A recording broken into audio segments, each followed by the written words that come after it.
does the American flag symbolize to you? Depending on how the United States feels about you will depend on how you feel about the flag. I think of trauma. I am not welcome here. The flag represented unity. How are we united? If you are not a straight, white, cisgender male, that this doesn't belong to you. To that I say, yeah, I cursed. That was a snapshot of the new short film, Reclaiming the Flag, which, as you just saw, I had a chance to participate in.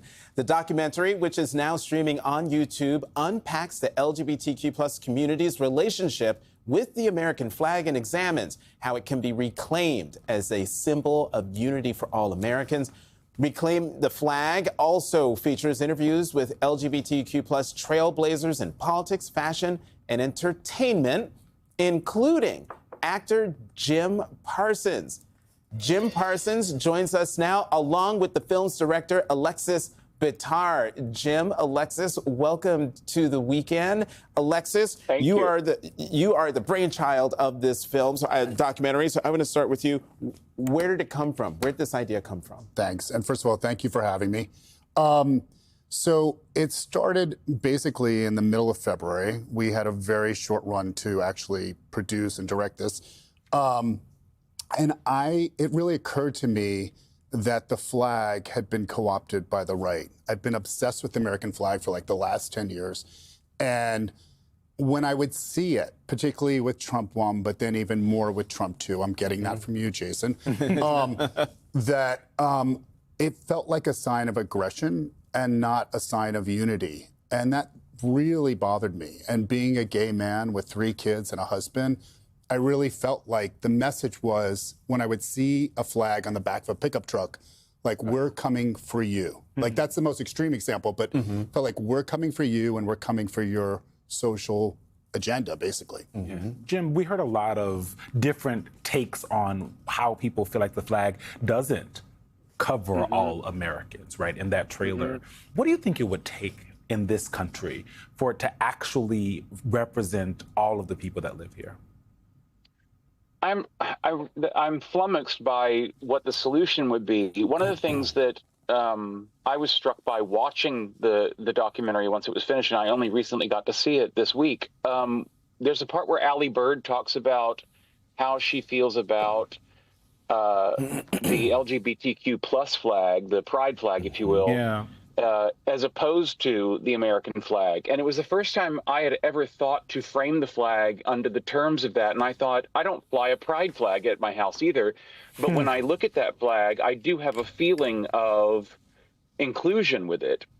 And when I look at the American flag, I do feel I have a feeling of division. I have a feeling that it means one thing to some people and it means another thing to others. And again, there's that lack of unity with it. And I don't feel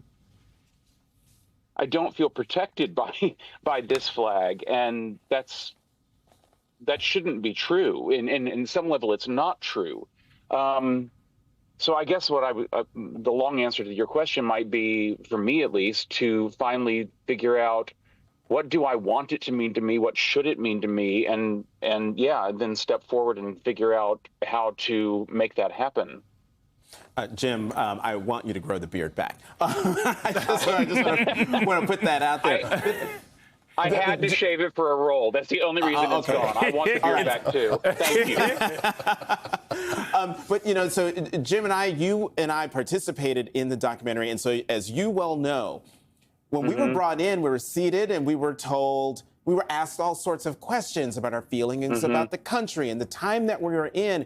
And then Alexis did something that I thought, just sort of cinematically and drama-wise, was actually quite effective. After asking us all these questions, Alexis, you then said, we're going to take a break and we're going to hand you something and we want you to react. And then out came the flag. Alexis, talk about why you did it that way and talk about the range of reactions that you got when you handed an LGBTQ person participating in this documentary the flag. Well, I'm going to start by talking about the LGBTQ plus community. And I do feel that on the whole, out of the 50 people we interviewed, 49 had a really rough experience growing up LGBTQ plus in this country on some level. And so I do feel like they felt marginalized. But at the same time, everyone who participated loves this country. Right. I feel like everyone wants to be in this country and is proud of this country. So the flag symbolizes the ideals of this country. And when you hand one of the participants the flag, I think they were, first of all, really dumbstruck, to your point, that they were given this symbol to actually look at and visualize. But then it kind of was an immediate response of, where are we right now? And does this flag symbolize me, and how far we've gotten from being inclusive in all respects? Yeah, I want to zoom out a little bit, Jim. And there's a Gallup poll that came out, and a record low 58% of U.S. adults say they are extremely or very proud to be an American. 41% say extremely. 17% say they're very proud. That's down 9 points from last year and 5 points below the prior low in 2020. You have SCOTUS LGBTQ plus headlines about the justices letting parents opt children out of classes with queer storybooks. But then the rule on state bans on transgender students' participation, and they allowed that ban to go through. It seems for LGBTQ people, it's very obvious why they don't feel like they're part of the country. Consistently over the last year or so, we've seen them being pulled out, marked out of the American experience in different ways. Do you see it that same way? Oh, for sure. I think anytime the stuff about not teaching or whatever you want to call it about homosexuality or anything on this spectrum that we're talking about in class, is one of the most harmful things I think you could do, because it embeds a message that we've been trying so hard to counter for many, many decades now, which is that you are inherently bad. You are inherently something that we're not allowed to even teach other people about. Only if you're forced to reckon with who you are should you even have to know about it. And I speak as a 52-year-old man, that is something that no matter how much therapy you go on, you'll never fully shake that when that's what you're taught at a very early age. Even if you become very comfortable with yourself and happy in your life, you never unlearn that lesson. And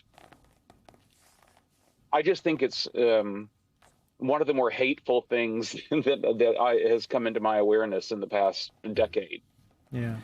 Alexis, one of the things that we're also grappling with is the shutdown of the suicide prevention hotline that far too many LGBTQ plus young people viewed as a literal lifeline. Your reaction to that?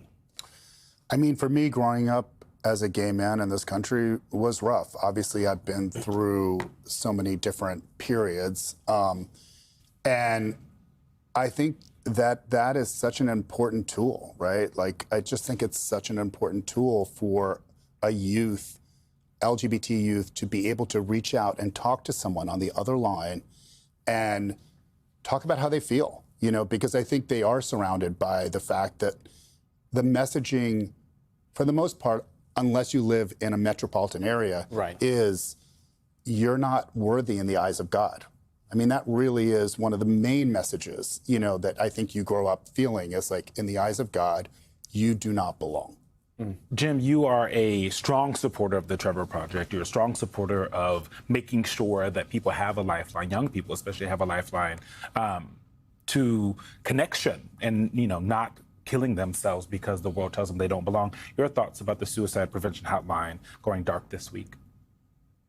I think it's quite literally criminal. I mean, it's one of the kinds of decisions that you're like, there's no good reason for it. It doesn't matter what reason you ever put towards it, or say it's the reason it's happening. It's never going to be justified. It is only hurtful. And it feels like it's only being done in order to make a point, like Alexis just said, of like, we're getting rid of this because we want to make sure that certain people understand that they're not welcome here. You know, we have to go, but I just want to leave with this one thought. I mean, I've always loved the flag, revered the flag. And Simone, not our Simone, another Simone who is a participant in the documentary, she says this about the flag: you don't have to reclaim what's yours, darling. And the flag is ours. Thank you for the honor, Alexis, of being a part of this project. Alexis Buttar and Yes, Jim thank Parsons, you, thank you so Alexis. much for joining us.